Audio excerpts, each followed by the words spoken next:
Looking for a fast-charging, ultra-responsive stylus for your iPad? Meet the 2X Fast Charge Active Stylus Pen, designed for 2018 to 2025 Apple iPads. Take your creativity and productivity to the next level. Click the link in the video description to shop now on Amazon. Welcome to Summer Scoop. I'm your host, Emma. You know, in politics, things can get weird real fast, and today's story is a doozy. So, you might have heard about Mike Waltz, the former national security advisor who got fired from his job just hours after President Trump nominated him as the new U.S. ambassador to the United Nations. Yes, you read that right. This guy was suddenly promoted to one of the most powerful diplomatic roles in the world, despite being accused of causing a major security breach.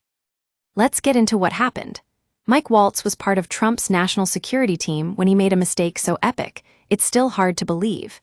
He accidentally added a major news editor to a classified Signal chat with over a dozen top administration officials.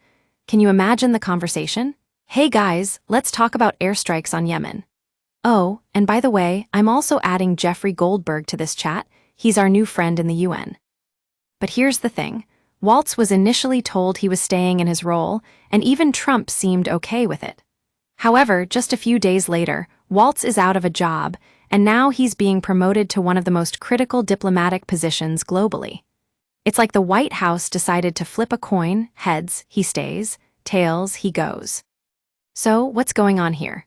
We spoke to Peter Doocy, White House correspondent for Fox News, about this confusing situation. When we asked him if Waltz is actually keeping his old staff with him to the UN, he said that those brought in by Waltz are likely leaving too. And it turns out, even Waltz himself only had 100 days on the job, hardly enough time to get the hang of things. But what's really interesting here is that Trump still seems to have a soft spot for Mike Waltz. According to Doocy, the president really likes Waltz and struggled with letting him go after all the headlines surrounding his departure. So, it looks like there might be some loyalty at play here, or maybe just a case of, we can't let you leave that easily. Well, that's a lot to unpack from one story, folks.